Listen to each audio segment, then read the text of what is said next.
नमस्कार दोस्तों, Avon Haryana news में आपका स्वागत है। इस वक्त की बात करा तो भाई फिलहाल बगड़ा गांव में मौजूद हैं और जो आदमपुर उपचुनाव हो गर्मा चुका है पूरी तरीके से माहौल उसका। और एक तरफ की बात करा तो भाई आज जो बगड़ा गांव में कांग्रेस पार्टी का एक कार्यक्रम है, यहाँ पे देख सकते हैं। तो साथियों हमारे साथ है जो सारण खाप के प्रधान हैं और कांग्रेस युवा जिला अध्यक्ष हैं सतेंद्र जी सारण। तो बातचीत करते हैं सतेंद्र जी सारण जी से। नमस्कार जी। नमस्कार जी।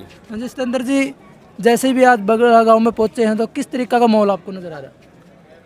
माहौल पूरा उत्साह का माहौल है और आप देखोगे कि 3 तारीख को जो नतीजे आएंगे उसमें कांग्रेस पार्टी के प्रत्याशी चौधरी जयप्रकाश की एक तरफा जीत होने वाली है। आपको गांव-गांव में आप घूमने लग रहे हो, आपको भी अंदाजा इतना तो आ गया होगा कि कांग्रेस कितनी आगे चल रही है। तो एक तरफ की बात करा तो भाई कुलदीप बिश्नोई जी भी पूरा अपना दावा ठोक चुके हैं और वो भी जहाँ तक की बात करा तो भाई कुछ बोल रहे कि मैंने इतना करोड़ का काम भी करा दिया और भी ग्रांट आ रहे हैं, तो उसके ऊपर क्या करना चाहिए?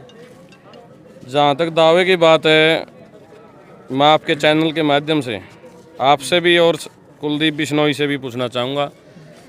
प्रदेश में पहला उपचुनाव ऐसा है जिसमें सीएम की तरफ से 1 रुपये की भी घोषणा नहीं हुई और खाली एक टोरडा भी कहीं नहीं लगा हुआ। आदमपुर मंडी की बात करा तो आदमपुर मंडी में इतने बड़े बड़े गड्ढे हैं कि आपका चलना फिरना मुश्किल हो जाएगा। दूसरी तरफ बात करा, 5 महीने कुलदीप बिश्नोई सत्ता में था। चलो आज चुनाव है, आज आचार संहिता लगी हुई है, लेकिन जिस दिन इसने इस्तीफा दिया था उस दिन से आज दिन तक 1 रुपये का भी इसने काम नहीं करवाया। किसी के दुख सुख में शामिल नहीं होता और आप देख रहे हैं लोगों में उत्साह है।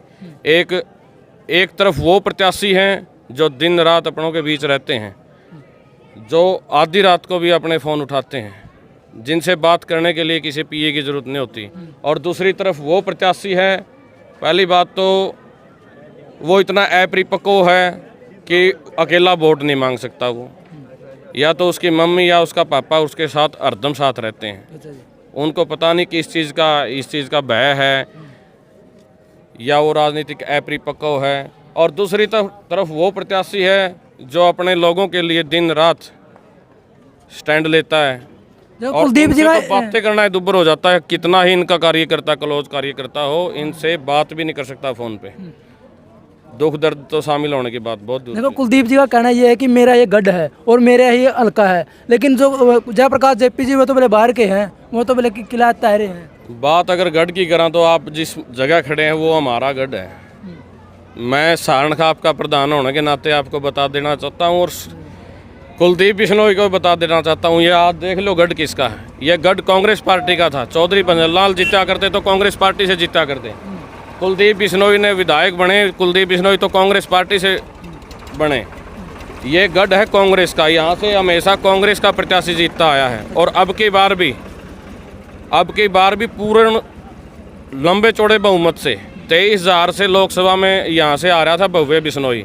23,000 प्लस से आदमपुर के लोग उसको हराने का काम करेंगे। देखो कुलदीप बिश्नोई आरोप लगा रहे लगातार जयप्रकाश जेपी पे कि उसका पहले इलेक्शन के भी पीछे लग पड़े हैं पेट्रोल पटरा लगे। हाँ बिल्कुल लगा रहे होंगे, आरोप के सिवाय उन पे है ही नहीं कुछ। एक नकली नोट का भी मैंने बयान देखा था कुलदीप बिश्नोई का, लेकिन वो आदमी इतना डरपोक आदमी है, इतना काला धन छिपा रखा, ईडी के डर से भी भाजपा ज्वाइन कर गया।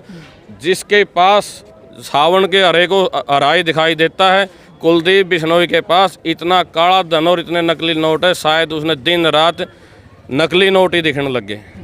इसलिए अनाप शनाप जब आदमी तरह तरह के बयान देने लगता है, उसकी आप सोच सकते हो कि कितना ओप्लेक्स है, वो कितना डरा हुआ है। क्योंकि आज उसकी तीसरी पीढ़ी आ गई, उससे कोई पूछने वाला हो तेरे पुत्र ने और तूने इस हल्के के लिए क्या काम किया है। और आम आदमी पार्टी का भी कहना है कि सतेंद्र सिंह का एक बयान है, हमने सुना था, वो बोले भाई इनका एक के दादी करना एक के करना एक के काम इनका। ये बहुत बढ़िया सवाल पूछा आपने। बिल्कुल, आप फिर एक बात पूछिए उस भाई से, मेरा नाम राशि है, उस भाई से एक सवाल पूछिए, पिछले चुनाव में किसकी मदद करी थी उसने?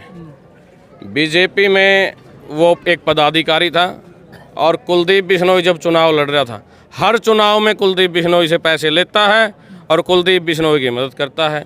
एक थाली के चट्टे बट्टे हैं दोनों जने, ये लोगों को बेवकूफ़ बनाने का काम करते हैं। अब भी इनकी सेटिंग है, लेकिन अब लोग समझदार हैं। हर चारों तरफ देखोगे आदमपुर का मतदाता बहुत समझदार है, उसको पता है कि कौन किसको पटकनी दे सकता है। इसलिए कांग्रेस पार्टी के प्रत्याशी श्री चौधरी जयप्रकाश सहारण को भारी से भारी वोट दे करके यहाँ की जनता उसको विधायक बनाएगी। अच्छा, तो बात कर लो, चारों कैंडिडेट कांग्रेसी है, इससे कितना फायदा कितना नुकसान है? चारों कैंडिडेट कांग्रेसी से इस बात से ये जाहिर हुआ है कि लोगों को बेवकूफ़ बना रहे हैं वो। कभी भाजपा, कभी मायावती, कभी अजका, कभी कांग्रेस। उनको लोगों की भलाई से कोई सरोकार नहीं है, जनता का कोई लेना देना नहीं है। अच्छा, कुर्डाराम कांग्रेसी, सत्येंद्र कांग्रेसी, कुलदीप बिश्नोई कांग्रेसी। अगर कांग्रेस को घुमा फिरा के मैं आप नरेश को, नरेश सुरेश को, सुरेश रमेश को अगर जाना ही वही है तो कम से कम सीधा कांग्रेस को वोट दो। सीधा कांग्रेस को वोट देने का मतलब है आपकी आवाज़ सीधी विधानसभा में गूंजेगी।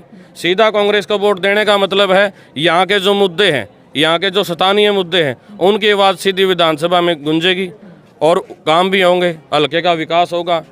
आने वाली सरकार और जाने वाली सरकार, चुनाव है दो बातों का, ये कोई दो प्रत्याशियों का चुनाव भी नहीं है, दो पार्टियों का चुनाव भी नहीं है, चुनाव है विकास का। एक वो सरकार 8 साल से सत्ता में है, आप बता दो कोई भी वर्ग सुखी हो तो? किसान आंदोलन 13 महीने किसान आंदोलन चला, हमारे 750 भाइयों ने शहादत दी और कोई नई चीज़ नहीं ले रहे थे, सिर्फ अपना हक जो हमारे पर काले कानून थोप रहे थे उसी को निरस्त करवाने के लिए हमने लड़ाई लड़ी। 13 महीना में झुक के मान्या और माफ़ी मांगनी पड़ी प्रधानमंत्री जी ने। इसी प्रकार कोई वर्ग सुखी नहीं है। ये लड़ाई है आने वाली सरकार की। एक तरफ वो सरकार है, वो हुड्डा साहब की सरकार जो 10 साल में काम कराए, विकास करवाए, तो लोग काफ़ी जागरूक हैं, वो आने वाली सरकार को चुनेंगे, न कि जाने वाली सरकार को। सहारण साहब, जैसे लगातार आप जा रहे हो, डोर टू डोर वोट के वकील कर रहे हो, तो कुछ जगह पे बच्चे मैंने देखे कि स्कूल के बाहर बैठे हैं और कुछ किसान भी बाढ़ समझ के अंदर धरना लगाए बैठे हैं, आप वहाँ पे गए? बिल्कुल, हम तो इस चुनाव को तो घोषणा हुआ अभी चंद दिन हुए हैं, लेकिन हमने तो ये देखोगे आप, इससे पहले भी धरना हमारे गांव खेतर में भी चला, 3.5 महीने धरना चला। एक तरफ ये गऊ बचाने की बात करते हैं, दूसरी तरफ गऊ का निवाड़ा छीनने का काम किया इन्होंने। हमने लंबी लड़ाई लड़ी और हमारे एक साथी ने अपनी शहादत दी, धर्मपाल सहारण ने अपनी शहादत देनी पड़ी, फिर तब जाके ये पीछे हटे। हमने लड़ाई लड़ी और अपना हक लिया। इसी प्रकार से यहाँ 4 जगह स्कूलों में धरने चल रहे हैं। अब चुनाव से डर के इन्होंने एक धरना उठवाया है, वो भी उसका भी क्रेडिट खुद ले रहे हैं, लेकिन असली कारण क्या है, आज कोई भी वर्ग इनसे सुखी नहीं है। आदमपुर तहसील की बात हो, बाड़समंद की तहसील की बात हो, मुआवजा मिला तक नहीं है अब तक। ये क्या है कि सिर्फ और सिर्फ बरगलाने का, जाति धर्म जात पात पे सिर्फ और सिर्फ ये लॉलीपॉप देने का काम करते हैं और दूसरी बात इनके कुछ पल्ले नहीं है। आखिरी सवाल रहेगा जी आपसे, कितने हजार वोटों से आप अपनी जीत मान रहे हैं और किसका मुकाबला? हमने पहले ही बताया था, जैसे पिछले लोकसभा चुनाव में भव्य बिश्नोई की 23,000 से यहाँ करारी हार हुई थी और उससे 5,000 ऊपर 25 से 30,000 की बिल्कुल जीत दर्ज होगी कांग्रेस पार्टी की। और यहाँ से कुलदीप बिश्नोई और उसका लड़का बोरियां बिस्तर बांध के जाने का काम करेंगे। मुकाबला तो किससे होगा? किसी आदमी से पूछ कर देखिए, पूरी मंडी आदमपुर के और पूरे आदमपुर के मतदाता को ये पता है कि ये आदमी यहाँ से विदेश जाने वाला है, ये फार्म हाउस की राजनीति करता है, इसको कोई मतलब नहीं। जीत करके यहाँ किसी के नाम पे वोट लिया और दिल्ली जाके बैठ गया। अब तो दिल्ली से भी तेरे मेरे वर्गे भाई पहुँचने लग गए दिल्ली। ठीक ठाक सर, हुड्डा साहब के टाइम में मेट्रो चल रही थी, रोड बने थे, तो दिल्ली जाना इतना दूर नहीं है। इसका फार्म हाउस भी पहुँच है बूढ़े ताऊ। जब बूढ़े ताऊ और बुजुर्ग पहुँचने लग गए तो इसने अपना ठिकाना विदेश में बना लिया।